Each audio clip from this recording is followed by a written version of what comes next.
On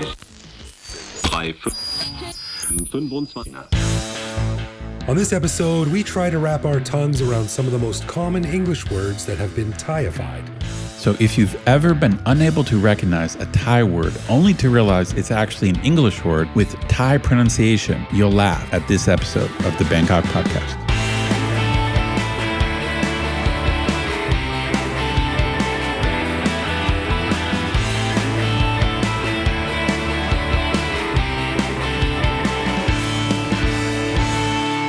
Sawadee krap, and welcome to the Bangkok Podcast. My name is Greg Jorgensen, a Canadian who left Canada in 2001 in search of the Canadian dream, which, as it turns out, is just basically doing the same thing in a warmer climate.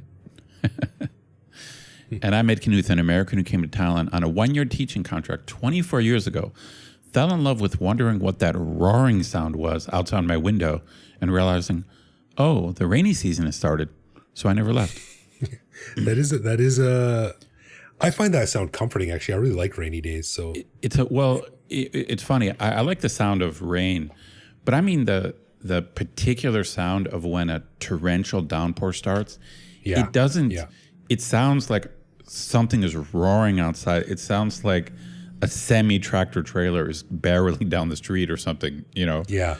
Yeah. It starts suddenly. Yeah, and it's the sound of rain hitting the pavement and roofs. And it's just a torrential downpour, and it takes a while. It takes a while for you to kick in and be like, oh, that's a torrential downpour. Oh, I'm not going outside for the next potentially hours. That's right.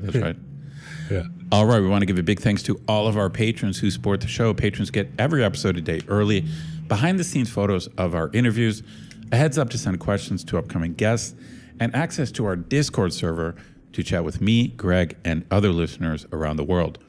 But best of all, patrons also get an unscripted, uncensored bonus episode every week where we riff on current events and Bangkok topics. On this week's bonus show, we chatted about Greg breaking the glass on his phone again, and at what point it's even worth it to keep fixing it.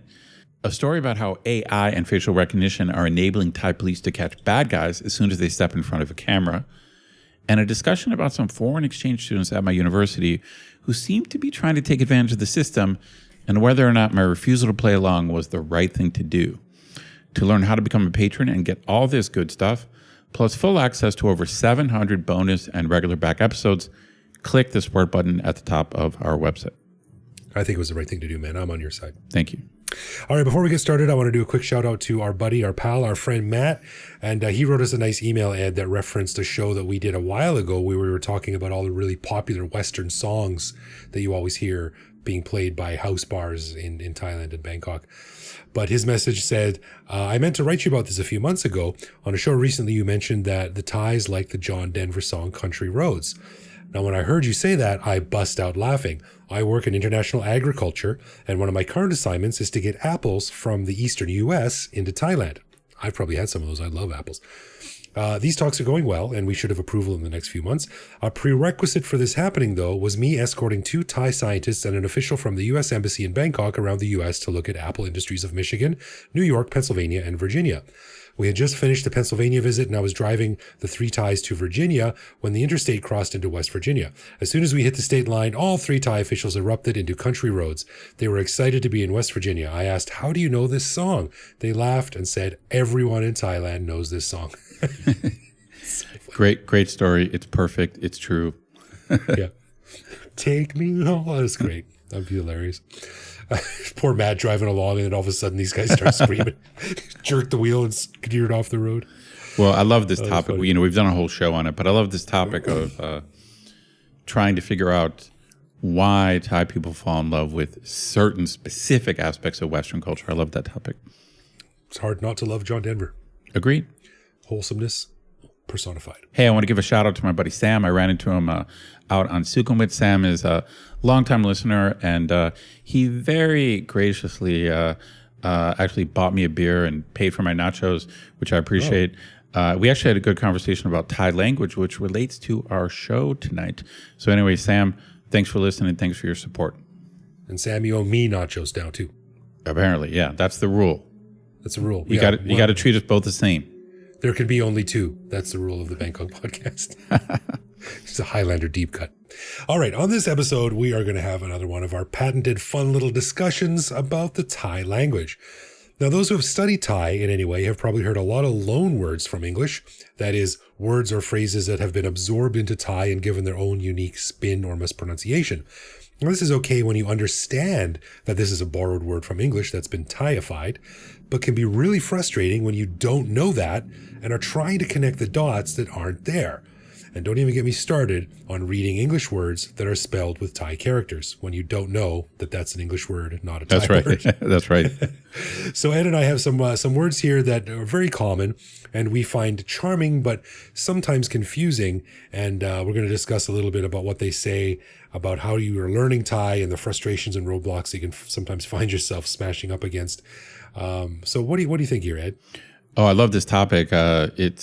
So just to clarify, listeners, so obviously Thai people have their own way of pronouncing things, and sometimes they just borrow a word and they just pronounce it differently. Or to use a fancy Stu J. Raj word, the prosody is different. So we always like to use the example of the English word computer, and I'm not good at accents, even after being in Thailand 25 years.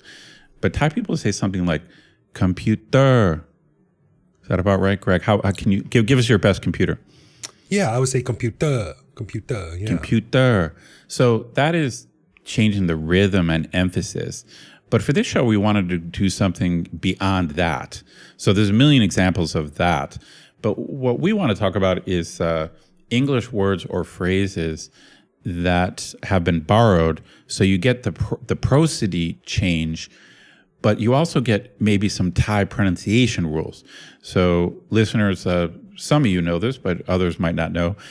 Thai has some very, very, at least to Westerners, some unusual rules about pronunciation, especially about certain consonants at the end of a word. So for example, in Thai, there is a character like L, so there's a Ling, but if Ling appears at the end of a word, they don't pronounce it like an L, it's pronounced like an N. Yeah. And I remember my first Thai lesson, that would have been August 2000. And I remember the teacher explaining this to me, and I was just like, what? Like, so it's like, so she's trying to explain to me that the last letter of the word is L, but it's totally not pronounced the way it's pronounced, like a different letter. And so this was the beginning of my Thai journey, which didn't go very far. Your descent into Thai madness. Yeah, well, my Thai peaked around 2002. I'm not giving up. I'm not giving up, though. But now, on this show, we're not going to give you grammar lessons. We're not going to go through all the rules. So talk to Sujay Raj. He'll give you all the rules. But what we're talking about is English words or phrases that you then apply these rules to, plus the change in rhythm and accent. And you can get a pretty weird sounding word that when we explain it, it'll be clear. But if you're living here or interacting with Thai people, they might be using an English word and you have no idea that's what they're doing. Yeah, exactly. And that's where it becomes frustrating because, like I said, if you know that they're using a borrowed word, no problem. Yes. But they say a word and you're thinking like, what is that word? What does that mean? And you're trying to connect the little vocabularies. Right. And you're like, I can't think of that word. It's not ringing any bells. And then it clicks. Oh. Yeah. And you don't know. And, like a lot of times I think they're using a Thai word. And so I'm not even processing it in my own language. And then even if I realize it's borrowed, because of the changes in the rules, it can be hard to figure out. Now, we're going to begin with an absolute classic. So this is probably the first one you learn, I would say. This is you're going to probably learn this within the first week. So what we're going to do, and before everyone, we are going to get help from my lovely wife, who is going to give us an actual Thai person's pronunciation of this. So we're going to play that first, and then Ed and I are going to butcher it and discuss the word. So here we are with the first one from my wife. Check bin. Yeah, so this one is not particularly hard. There are some later ones that are a little bit harder. But to me, this is the classic one because, check bin. So the word check totally makes sense in English. And when I first heard this, I just thought bin was a Thai word. I thought bin meant maybe get or take or give. It's like someone said, I think it was... Do an action. Yeah, I think it was my first Thai girlfriend she taught me, just say check bin. And I'm like, oh, so it's an English word and then a Thai word. Yeah. Well, because why would you ask for the check bill? Yeah. Well, I wasn't even thinking bin is bin. Like in English, it has nothing to do with the word bill. Right. Like bin and bill are just different words. Right. Yeah. Right. But even if you understood that, like there's no logical connection there. Like, oh, it's probably just a mispronunciation of bill, because you're like, even if it was, why would you ever say check and bill together? That's right. Yeah. So that's the classic one. So listeners out there, you got to know that one. So that's just the one. Like some of these other ones, you can be excused for not understanding. But this is the one that like everyone's got to know that one for sure. Yeah, I agree. All right, on to the next one. Lovely wife, what say you? Football. I love this one. There's something kind of cute about this pronunciation. I don't know why. Football. It just, I don't know why. And again, there's no L at the end of the word, at the end of Thai words. So instead of football, they have to say football. There's something kind of like childlike about it. It can be difficult until you start realizing that other sports, there's basketball, baseball. Yeah, football for some reason sounds better than the other ones. I don't know why. The other ones are a bit more mangled to say. Your tongue has to do a bit more work. That's right. Basketball. Yeah. Football. What else is there? I wonder what Thais call American football. Hand egg. As it should be called. See, that word they can say. Hand egg they can say, no problem. Hand egg. Yeah. Okay, but now. Football is a good one.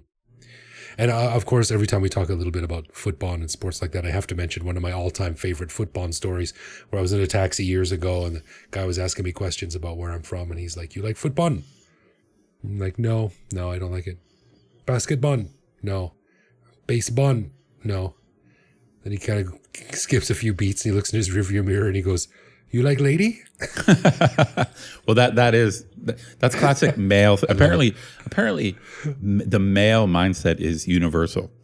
Yeah, I love it. Wait, you don't like so hard. You don't like basketball? You don't like football? You don't like? Are you gay? That's great. Funny. That's classic. Yeah. Now we're going to get into some where it's hard for me to pronounce these properly. But these are the ones that you just might not realize. Like these just don't sound like English words. Like when you hear a Thai person say it out of context, like maybe in context in a sentence, you might figure out what they're saying. Right. But the context is what helps. Right. But out of context, when you hear a Thai person say these words, it would be tough to guess what they're saying. Yeah. Okay. Wife, you're up. Office. This one drives me crazy. Off it. It just doesn't sound like it. It doesn't ring it like you actually in your intro you were absolutely correct. Like it just doesn't ring a bell of office. It doesn't sound like office. With context and with 20-something years under our belts, It makes total sense. But if you're a noob and someone points at a building and goes off it, you're like I'm not on it. Like I'm not on it. Why would I get off it? Off it. Now the other, so I'm sure our good friend Stu, he probably could explain every one of these in terms of why it's pronounced this way. But Greg and I can't do that. But one thing I can notice just looking at our examples is that sometimes what Thais do is they just truncate, they just cut off the end of something, and for us, once you do that, it becomes a guessing game. When you drop like the last syllable or two, then now it becomes like a New York Times puzzle. It's almost like a portmanteau, isn't it? My favorite one is like our friend, a good friend of mine and a former guest on the show, actually, Colonel Johnny Thoits. He lives in Korat. Oh yeah, of course. Yeah. Korat, which is actually the name of the city and the province is actually Nakhon Ratchasima, where they took the last syllable of the first word and the first syllable of the second word. Right. Nakhon Ratchasima becomes Konrat or Korat. So there's a lot of complex shortcuts they do. You would never figure that out. All right, so go to number 4 here, Mr. Greg. Okay, wife, what do you got? Discount. This one is classic. Like, okay, in English it's dis. But they don't make the S, so Thais don't make the S sound at the end, so they can't say that. So they have to say, did. discount. Dikao. Dikao. Like they don't like. So this is tricky. Like we probably need to do for this, but they kind of make a little bit of a T sound at the end, but it's kind of swallowed, or I don't know what the right word is. So it's like it sounds more like Dikao. Yeah. There's just a slight. There's like a slight unvoiced sound at the end. Discount. This one reminds me of the very funny clip where from New Zealand, where a guy said if he had a lot of money or didn't have to work or something like that, he'd probably spend more time he spent less time with the kids. and the guy was like, "Why would you spend less time with them? You think like with your kids? Why would you spend less time with them?" That's right. Like, well, who wants to spend time with the kids? And he was saying dickheads. Oh, funny. Accents are great. You know, it's funny now that we're on the topic. When I was in university, there was a guy from, I guess he would have been from Boston or somewhere on the East Coast, and he said that he used to like to go to Greenwich Village to watch The Widows. And I was like, you know, I'm playing along instead of just saying I don't understand. I, of course, trying to be cool. I'm trying to play along, and I'm trying to figure out like, why would there be like a lot of widows? I just have an image of a woman in a black dress holding a candle in front of her, like walking down the street.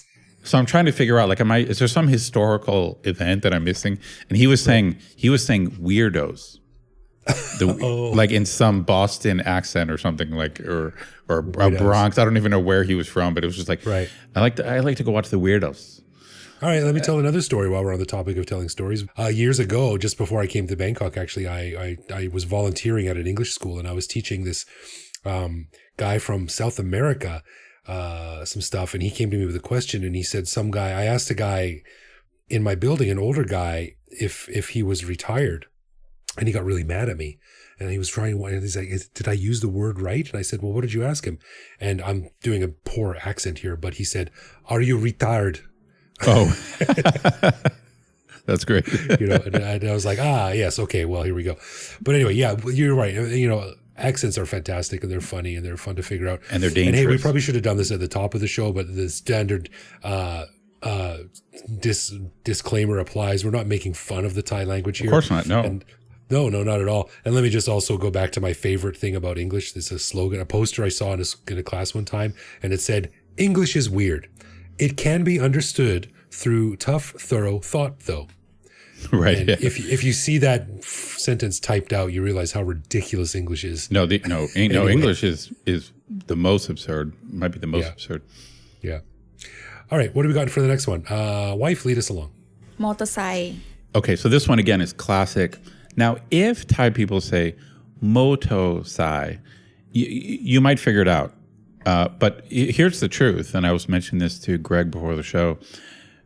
Really early on in Bangkok, I heard people saying moto sai, and I realized they were referring to a motorbike. So I thought sai meant bike in Thai. Oh, moto sai. Yeah, moto sai. So I thought. Oh, okay. So I thought sai was a bike. I see. All right. Okay. And then later sense. I learned that what it's jakria is bicycle. Jakrian, yeah. Yeah, jakrian, right. Is bicycle. And then I realized that moto sai, it's like actually just cycle, but it's like they just cut the skull off. So moto sai. You'd think they say motorcycle. Yeah, but they don't. That's what I'm saying. They truncate stuff. No, but when they truncate the first part of the word, it makes it even harder because it's just like mosai. Mosai. Yeah, it's like mosai, what the hell's that? Well, it's like when they shorten 20, which is yisip, down to yip. Yeah. At least I that's one thing I learned on the first day. Like I remember that yip. I'm like, yip. What the hell's yip? I remember that being like, yip. What's yip? And they're like, yisip. Right. I'm like, okay. Well, I was here going like sip noong, yisip noong, and they're like, no, it's not yisip noong, it's yisip et. Why? And then no one could understand. It just is. Just shut up. Yeah. That's language, right? All right. This next one, let's listen to it. But this one, I feel like I haven't heard as much. But let's hear it. Maybe it's because you're vegetarian. Okay, wife, what do you got? Item. Okay. So how would you pronounce that, Greg? Can you copy that? I would say item. Yeah, it's funny. This does not. I feel like I haven't heard this much. So it's the I part makes sense, but why is it dim? Well, can a lot of Thais say Cree? I guess they could Cree. CR? Krung tep. Tep. Yeah, they can say Kring krung tep. krap. Why can't they say cream? I cream. That's Yeah. a good question. I don't know. But it comes out like it does come out Dim. like dim. I dim. I dim. Yeah. I dim. Yeah. Yeah. It's cute. Right. tough. All right. Next one. Ooh, this one's about the internet. Wife, take it away. เว็บไซต์ Okay, so this is the pattern definitely is the way Thai handles the last syllable of words is just totally different than English.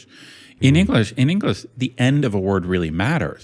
You know, it's like happy, happily, happiness. It's like we need the end of the word. Okay. Yeah. I guess so. You're right. Yeah. But in Thai, it's more the middle of the word or the tone. It's like so all this stuff can get truncated and it doesn't matter. The ending can just get mangled, and you're left to figure out. Like they can just context swallow. is. They can just swallow the last syllable. Because this is like website, and it does even sound like a P. You know, it's like website. Website. Yeah, I can almost get this one because even when you say, like, if you're talking quickly, you don't say website. yeah, maybe. Oh, I went to the website and saw something bad. You know, it can get crunched. Yeah, So I kind of get this one. it's possible. It's possible. Yeah. All right. Speaking of the internet, what do we got next? Dear wife? เซฟ Yeah, the V sound does not exist in Thai. Is that correct, Mr. Greg? Your Thai is better than mine, I think. Yeah, the V sound is not there. It's a W sound, wah wan, which sort of replaces it. So you have the wan instead of the van. So, And, but how come? So, in this case, it's supposed to be the word save, SAVE, but it doesn't come out like a W though. No, you're right. So that naturally, then you would say, well, okay, well, then they would just pronounce it as seu, but that's not it. It's save Yeah. document, save file. save. So that, like, just standing alone, I would never guess that was the word save. Save. It's weird. Yeah. It's, in a way, like now that if you, like, I feel like you just said it almost halfway. If you put it halfway in between, then you can almost hear it. But it's funny. Like those sounds are actually closer than I realized. Yeah. To me, a P sound and a V sound are totally different, but I don't think they are. Apparently, they're not. There's a Venn diagram there where you can sort of make the connection between the two. So if you squint, so to speak. Right. Yeah. It's a good one. All right. I like the next one. Wife, help us along. This one makes no sense. ซอส Salt. Sauce. Sauce. Instead of so listeners, it's supposed to be the English word sauce. Sauce. But Yeah. Thais do not end words with an S sound. Yeah. So ketchup would be salt macatet, Sauce. which is tomato sauce. You almost Salt. can't, you almost can't, not can't, but this one I think is tough to guess. Because salt, Salt. it's just not an English word. Salt. We Like don't, normally, like if you're sitting at a it's table. like I saw it. That would be the only way we would say this. Like if you're a waiter and someone called you over to the table and they said, "Can I have salt?" Yeah, you're like, salt? Salt, maybe. Yeah, salt. Salt? That's a good point. Salt? It sounds almost more like salt. It's funny. Salt. All right, let's keep going. Wife, what's next? การ์ด This one still messes me up sometimes. Again, when you, okay, so listeners, it's supposed to be the English word card, CARD. But when Thai people say it, it's like God. God. God. God. Yeah, God. God. And Yeah. it's just, there's something about the tone and the way they say it. It really does not sound like the word card. God. No, it doesn't. No, it's a real stretch to get there from there to there unless you know what they're talking about. Context. I remember in my early days of when I was making progress in Thai, like more than 20 years ago, when I was making progress, I was feeling good. I'm like, oh, I'm getting better. You know, I'm communicating. I'm having these conversations. I'm understanding what people are saying. And then one day I just had this realization that I'm totally depending on context. You know, Right, I realized that I'm actually using my brain to figure out what's going on because I'm in a certain situation where the person can only be saying 3 different things. You know, Right. Yes. And it was so depressing when I realized this. I realized if they said this out of the blue, I would have no idea what they were saying. So you're not understanding the words; you're understanding the context. Yeah, because it's really a multiple choice thing. You know, because you're talking to someone at the bank, and you realize, oh, they're saying deposit. Because it's either going to be withdrawal or deposit, so I have a 50% chance. So the fact that I figured, so the fact that I figure out it's deposit, it doesn't make me a genius. It just means that there's only 2 options of what they could be saying. That's interesting that it was a bummer, like a down. No, I was so proud. I remember I went through a period where I'm like, I'm getting better. I'm functioning. I'm doing this, and then it just dawned on me. Wait a minute. And then you're like, oh, no, I suck. I had the same feeling when I thought in my head, I'm like, okay, this is what I want to say. How would I say that in Thai? Da, da, da, da, da. Okay, got it. And then I asked someone else to say the same thing, and they used none of the words that I had used. Oh, shit. Right. So, yeah. I mean, of course, there's a million different ways to say the same thing, but I used what I thought was pretty standard, easy Thai, and they used something totally different. I was like, wow, I don't know anything about this. Right. Yeah. Okay, let's keep rolling. What's next? taste Yeah, so Thais also they have an S sound and they have a T sound, and they can put a T at the end of a word, but they don't have an ST sound. Well, actually, the funny thing is about it, Thai actually has 4 S sounds, right? They have sa so, sa sala, sa rusi, and sa sua. So right, and they have a T and they have a T sound, but they don't put S and T together, I don't think. Right, you think that just the law of averages would find those 2 things together at some point, but no. Right. Nope. Right. Det. That's right. So test becomes Test. Tet. That would make sense in Vietnam. Yeah, I have a Tet festival. I have a Tet tomorrow. Okay, the next one is interesting. Wife, what do you have? comment So this one is not too hard, but it's weird that given that they do sometimes put a T sound at the end, but they don't do like an NT. They don't do that combination. Right. So instead of comment, it's comment. Comment. Yeah, and that can sound like a lot of other English words. It sounds like common. It sounds like the word common, COMMON. Yeah, common, come in. That's right. Or something like that. Yeah. So, but again, context is key here to understanding what they're saying. But common good? What? Like, what are you talking about? Yeah, that's right. That's right, Yeah, for sure. Yeah, that's a fun one.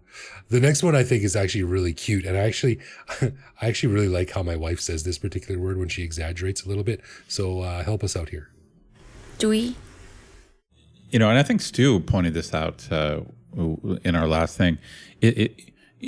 For us, we look at certain Thai ways of saying things, and it's so weird.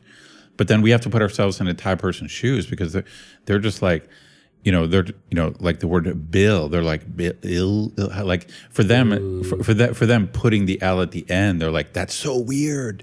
It's like the first time we learned how to say ngong u. That's right. Yeah, At the front of a word. Yeah, you're like, wait, we have the NG, but we don't put it at the front. So for them, these English words are just weird as hell. Yeah, no doubt. Juice. Dude. How do you put an S at the end of a word? Juice. And it's not even a soft S, it's a hard yeah. Juice. That's a weird one. And the next one is interesting, but I don't hear it that often. Maybe because I scan so much, but wife, help us out. cash No, I hear this one. Listeners, it's the English word cash. So I think Thais also don't have an SH sound. So they don't have sh. I don't think so. No, I don't think so. Yeah. They have So sauce. So this word, it's not like a hard T at the end. They don't say cat. It's not like that. No. It's not pronounced strongly. It's kind of swallowed. So they just say like cat. They have cha-ching, so they could say catch. That's right. I guess but they don't put the CH sound at the end. Yeah, you're right. So then it just becomes cat. Yeah, that's right. So when they say cash, it sounds like cat. It's almost like they're just swallowing that last syllable. Yeah. Maybe I don't hear it too often because I scan QR codes now every time, or I just say it's because you're beyond cash. Good. Yeah, right. I'm a cyber baby. It's all cyber. Now, this last one is a classic for us because it comes from a story from an old friend of ours who's been on the show. So here's our friend John telling his weird pronunciation story. Yeah, I love this story. Yeah. So not really much of a story, but I remember I had been in Thailand a little over a year and was still learning some basic Thai and probably wildly overestimating just how able I was to communicate. But I was talking with a Thai friend and they said, so Kun John, Khao Dao, kunจะไปไหน? And I was like, I'm sorry, excuse me? They went, ขอโทษนะ Khao Dao, Kun John จะไปไหน? And I'm like, no, I'm really, I'm sorry. And I felt they're speaking slowly for the dumb foreigner. No, that's exactly what happened. They became like this, like Americans are supposed to, presumably become when confronted with someone who doesn't speak English. They're like, Khao Dao, huh? Kun John จะไปไหน?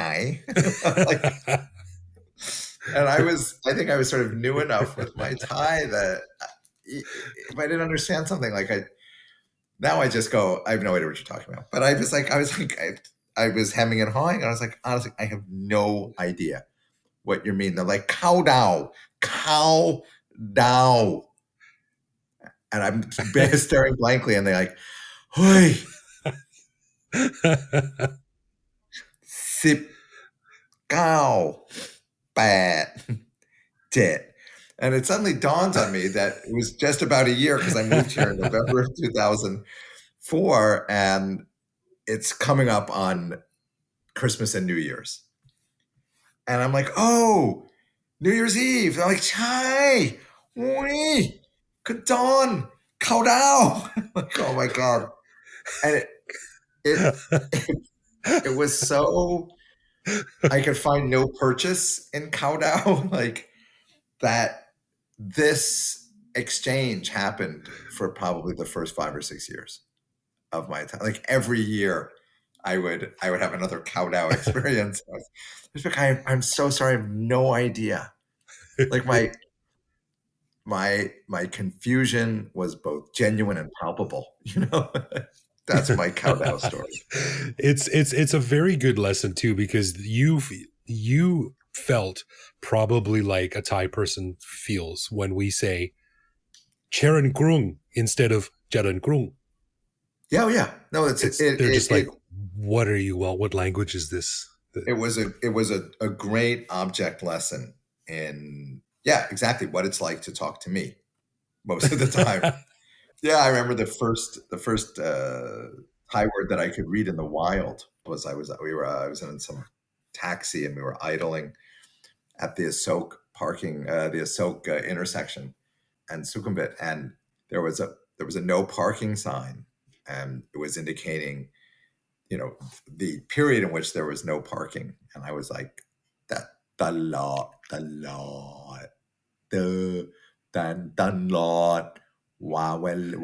wait,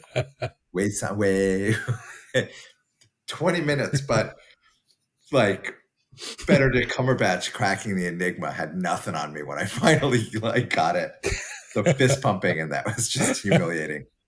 It's like I am a god. All that stuff is good, and it's good to remember because it keeps us humble. Even my Thai friends who are very fluent in English is syllable stress. And to me, syllable stress is the closest that I have to the analog, or it's the closest analog I have to tones. I had a teacher from France, remember, who was giving a lecture on Chinese religions, and he was talking about a certain historical phenomenon. And I was like, what? And he's like, oh yeah, this is a very important historical phenomenon. I'm like, dude. Phenomenon? And it was historical phenomenon. And the whole class, I remember sitting in the back of the class and everybody's head cocked up and to the left, like a dog when thinks it's going for a walk. I was like, what's going on here? And anyway, so I try to think of these moments when my own frustration is rising. So, yeah. Thanks, man. That was very funny. And thank you for telling it again. It makes me laugh every time I hear it. John gets so frustrated. Well, but I just would not guess it. Like, it doesn't sound like countdown. Right. Cow down. I'm thinking like, you mean hoe down? Yeah. Like cow down? A cow, like a rodeo? To bow down to a cow? Like what? But it's one of those things where I think it's quite easy to say very quickly for Thais, and and then it has less coherence when they say cow down. Yeah, I love this. The twist to all of this, which I don't think we mentioned at the beginning, is that it's a very weird thing when there's a word in your first language that you're trying to use in a second language. So the problem is not just trying to figure out what Thai people are saying. The problem is if you want to speak Thai properly and use these borrowed words, effectively you have to mispronounce your own words. Interesting, yeah. Like, so if you really want to be fluent in Thai, you have to say cow dao. And so also you have to reprogram your mind. You can't be thinking COUNTDOWM because that is not cow dao. Right. And another dimension to this is from the Thai person's perspective. When they say cow dao, and you sit there for a few minutes because your brain is trying to figure out what they're saying. Right. They're thinking, what's wrong with this idiot? I'm using an English word. Oh, that's right. Yeah, that's true. No, absolutely right. Absolutely right. But you know what this reminds me of? This also is something we've talked about before. This is just another reason why you should learn the Thai characters. Because, for example, if I was better at reading Thai, I mean, I have basic skills, but if I was better, in my mind, I could see cow dao written with Thai characters. But my problem is in my mind, I see countdown, and then cow dao doesn't fit with that. So, but if I was more literate, and I could just jettison the Western alphabet, then cow dao would be easier. You're trying to fit a square peg in a round hole, and it doesn't work. I've heard that, yeah. That reminds me on a story that we'll finish on. But years ago, actually, I was on a bike trip with our friend John. I think we were in Hua Hin somewhere. And it was a really hot day, and we were just dying. So we stopped at a 7-Eleven, and I was trying to practice reading Thai, and we decided to hang out in the 7-Eleven to take advantage of the aircon for a while. So I was sort of walking around trying to read, and I was trying to read some milk bottles. And I'm looking at the milk bottle, and I'm going, dot mo, dot min, and I couldn't figure out what I was trying. I'm like, those words don't make sense to me. And finally, I turned the bottle around, and it said in English, Dutch mill. Oh, Dutch mill. I was like, so it was just the Thai letters for Dutch mill. Oh, okay. So wait, right. So it wasn't like min, it was mill. It was probably Ling or something like that, but Ling is pronounced N, so. That's right.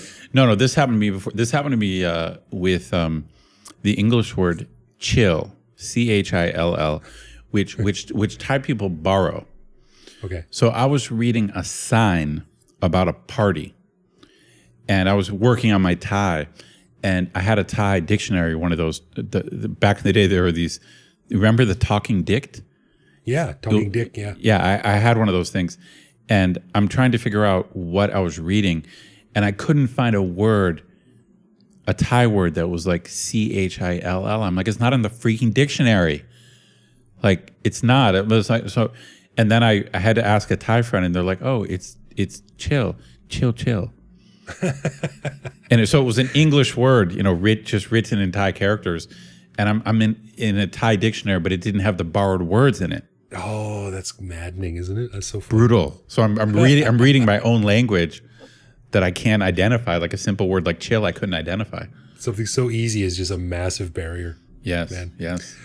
Well, that's just a couple of our favorites here. A fun little conversation about how you even the simplest things can totally derail you unless you understand the context. But yeah, keep struggling through it because you'll get there. Keep fighting. But again, yeah, start with the context and work your way into the Thai dictionaries, and we'll all get there one day. As Thai people say, su su. Su su. Also, thanks to my lovely wife for her help on this episode, and thanks to John for telling us that hilarious story. Heck yeah. All right, let's do something we call Love, Loathe, or Live With, where one of us picks a particular aspect of living in Bangkok, which we discuss to decide if it's something we love about living here, loathe about living here, or have come to accept as something that we just have to learn to live with, no matter how we feel about it. Ed, this week, what do you got? Okay, I got a pretty simple one. I don't think this is anything you could loathe, but I'm just kind of curious if you ever actually use this or buy stuff. So what I want to ask you about is the kind of mobile street vendors. I feel like a common thing is fruit and vegetables. Another common thing are things like brooms. Yeah. I think I mentioned sponges. Right. I think I mentioned before on a show that sometimes they're too loud, like when they come down my soy. Right. But that's not what I'm talking about. I'm more curious about, do you ever buy anything from them?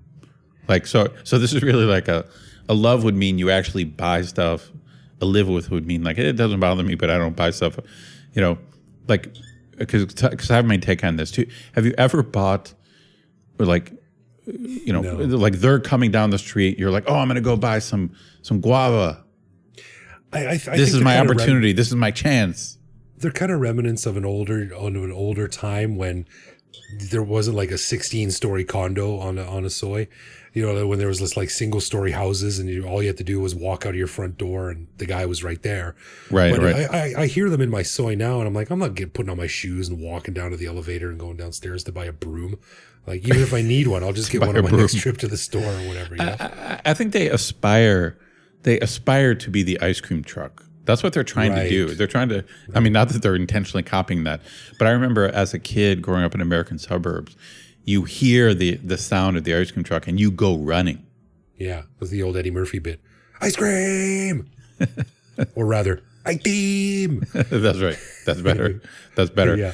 But if I happened to be walking home and I was close to home and I saw a guy and I was like, oh, I need some sponges or I need some guava. I don't remember ever doing that though. Do you remember actually ever doing that? No, I never have, but I wouldn't have any problem doing it if I happened to be walking home. There's nothing to hate unless they're making a lot of noise like they do on my soy. Right. And I just have a feeling that I must have bought vegetables or fruit from them at least once, like maybe back in the day. But, I walk past so many markets, like I don't really get the point because there's people selling fruit outside my university. There's people selling fruit on the main street. So the mobile vendor, I don't see the value in it. So I won't say I'm a hater, but I just kind of don't get the point. Me neither, but if they didn't make money, they wouldn't be doing it. So I guess you're right. There's got to be some use for them out there. Maybe the fact that they're kind of being aggressive and walking around there, they must capture like a few people, like you have a plan to go buy some mangoes and then they happen to be right there in front of you. So you don't have to walk down the street. I guess that makes sense. Yeah, it does. So, and I got, again, on soys with, small soys with lower level, like 1 or 2 story homes, probably sell a lot more than going down a soy lined with condos. Right. So I'm going to say live with, unless they're loud, then I'm a love. I'm going to say live with unless they have what I need close to home, then I'm love. All right. All right, a final thanks to our patrons who support the show. Patrons get a ton of cool perks and the warm, fuzzy feeling knowing that they're helping in our never-ending quest for cool content. Find out more by clicking support on our website. And connect with us online. We're Bangkok Podcast on social media, bangkokpodcast.com on the web, or simply bangkokpodcast@gmail.com. We love hearing from our listeners and always reply to our messages. Indeedy do. You can also listen to each episode on YouTube. Send us a voicemail through our website. We'll feature that on the show. Hit me up on Blue Sky. I'm BKK Greg. Thanks for listening, everyone. Take it easy. We'll see you back here next week. No doubt.